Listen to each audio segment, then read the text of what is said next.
What's going on, everybody? Going Uber here. Today I got another story for you. And this story is about how when I was 10 years old I got stuck on the side of a cliff all alone for about 8.5 hours. It was crazy. So this starts out in Lake George, New York. I was born in New York. I was lived in New York until I was about 15 years old, at which time I moved to Florida. And I lived in Florida until I was 22 years old, and then I moved up to the UP for about 1.5 years, and then I went back to Florida and lived there until I was 39 years old. Yeah, 39 years old, and then I moved up here to the UP and bought a house up here, and here I am now. But when I lived in New York, we had a camp in Lake George, New York. And I can't remember. I think the name of the camp that we had was called Smoke Rise Campground. I'm not exactly sure. I don't remember. It's many years ago. Like I said, I was like 10 years old. You know, 30 plus years ago. 32 years ago. So anyway, my brother brought one of his friends up to our camp. And Lake George, New York is northern New York. Big, huge wilderness, mountains and forest and things like that all over the place. And our camp was right on the side of this one mountain. And I hiked up this mountain with my brother and his friend. He brought his friend out to our camp for the weekend, and we hiked up this mountain. When we got to the top, there was one cliff face that they wanted to climb down. And I'm talking, this thing was way up there. Like, this is what you see professionals doing. Now, my brother and his friend, they're older than I was. They were teenagers at the time. And they decided they wanted to climb down this cliff face. You know, free climb too. No ropes, no nothing. Definitely one that you would, if you're not a mountain climber or, you know, a guy who does this kind of stuff, you would definitely want to be all harnessed up with the ropes and the rigging and all that stuff. Well, we weren't. So my brother and Danny started climbing down this face, and now I was left up there at the top, and it was either, and sorry, let me back up a little bit. While we were walking up the trail to get to the top of this mountain, we crossed two big bear. One of the bear stopped and kind of gave us a bluff charge. And it was kind of scary, especially as a 10-year-old kid. And it was kind of scary. And I was definitely probably not the fastest of the three of us, so if somebody was going to get eaten, it would probably have been me. But he just did a bluff and then made his way off. And the second one came out. The second one actually had cubs with her. And, you know, growing up, we always learned that, you know, when they have cubs, that they can be even more dangerous. So that was kind of scary. But she just came out, took a look at us, and just seeing that we didn't have any picnic baskets with us, and went on our way. So it was cool. But I was a little nervous. I didn't want to walk back down the trail by myself because I knew that one bear that did bluff charge us was down there, and I was afraid. So, but I was also afraid of, God, that guy's tall. I was also afraid of climbing down that rock face because, I mean, this, it was probably only about 350 feet, but 350 feet of almost straight flat. I mean, it had a little bit of angle to it, but not much. I couldn't tell you the degree, but it was steep enough you should have harnesses. I don't know how my brother and Danny made it all the way down. I really don't. Well, after they started, they got a good ways down, and I was like, well, I got to go down this cliff face because I don't want to go back with the bear by myself. So I started climbing down. Well, I got like a quarter of the way down, and now this is all bare rock too. So it was all forest and then bare rock. And at the bottom of this mountain was the road that led into the town from off the highway. So at the bottom where we were standing, if I was standing on top of the cliff, I could look down, way down in the valley, and see the town. A very small town, you know, like a little gas station, a little diner. I think there was like a little wood carving souvenir shop. I don't know, not a whole lot. But just past the town, there was a highway where you could see all the cars going through the highway. And past that, you could actually see Lake George, big gigantic lake. So if you're standing up on top of the mountain there and you were down and somebody was down in town, they could see you standing up there. They'd see a little tiny speck of you, but they would be able to see you. So I got about a quarter of the way down, and I got into a position where I wasn't long enough to reach the next little grab spot. And and I was kind of stuck, and I was also down to the point where I couldn't reach up to a grab spot to try and go back the way I came. So I was kind of in a position, just clung to the side of this rock face. Well, after about, I don't know, 3 hours of just sitting in one spot, somebody down in the town noticed me. And a little while after that, I seen them. They were kind of yelling, but they were so far away I couldn't really hear them. I could just faintly hear some sort of a scream, yell, and I could see that they were waving their hands at me. And I couldn't wave back because I was like stuck to that mountain, no joke. And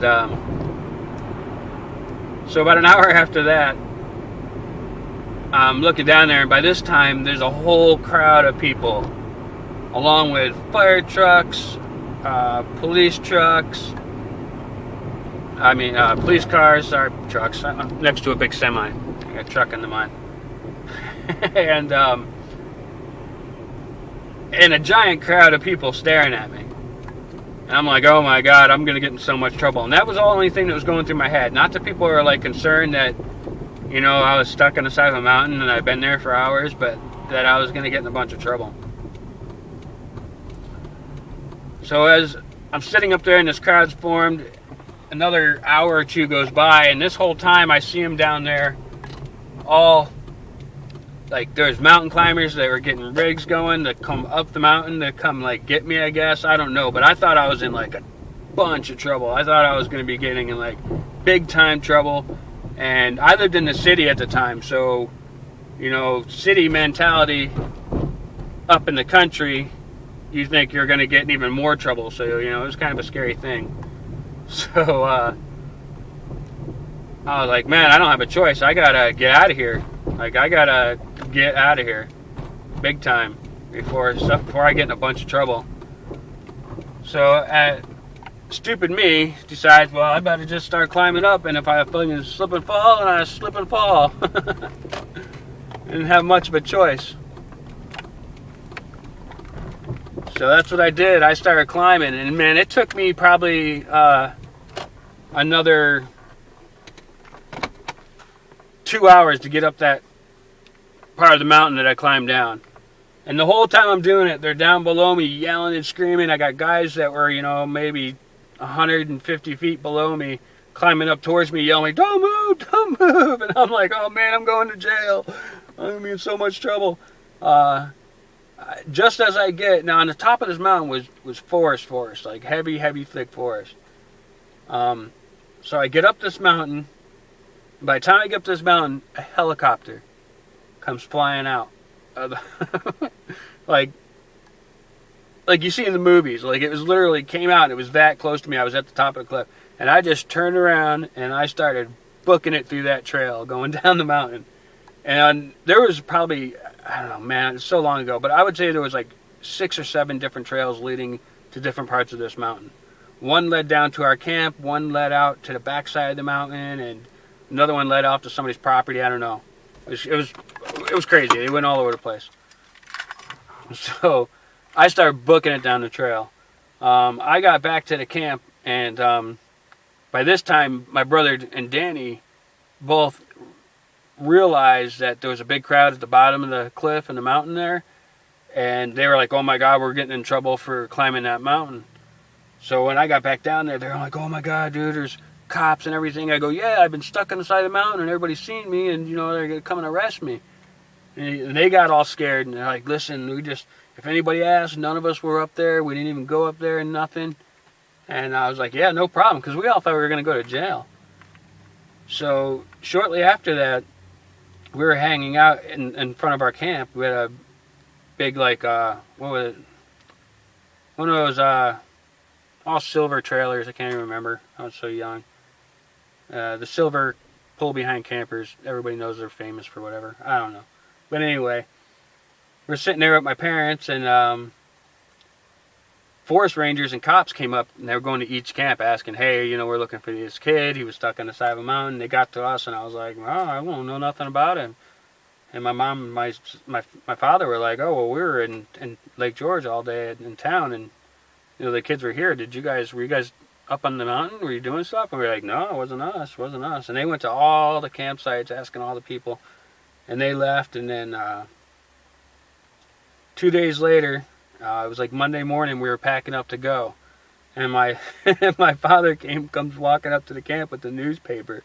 And there's a newspaper, and I don't have it today. I wish I did. I already called my mom and asked her, hey, do you guys still have that article where I was stuck in the side of the mountain? And it's been long gone since then. I wish I had it, because it was the funniest picture. You can literally just see me stuck to this rock face way up this mountain. Little kid stuck in the... It's like one of those you wouldn't believe it pictures you would see on today's Facebook post, you know. It was so funny. And there was me... Picture of me just stuck to this rock face. Then all you see is my back, and I'm kind of looking this way to the side. And just looking at this picture, though, gave me the willies for years later, because it was freaky, man. It was scary. But yeah, that's how I almost died on the side of a mountain. All right, well, I got to run in here and do some business. I love you all, and as always, see me bye. Also, real quick, I got a Patreon page. I put a link down below. I'm not e-begging, not telling you to go send money. But my Going Yooper channel has hit a big downswing in views, because all my firearm views, which are most of my views on my channel, have gotten nixed by YouTube and advertisers because it's gun-related stuff. It is what it is. I don't make the rules. But it really hurt the deal, so that kind of sucked. So I did make a Patreon page. If you want to check it out, links below. If not, no problem. I love you all the same. Not asking for you to put money in there. But I do support our Second Amendment and our rights and our Constitution, and so some of this money that I get from my advertisements, I do try to put back into that kind of stuff. So if you're interested, the link's below. If not, I love you just the same. Hey guys, Going Yooper as always. I love you. See me bye.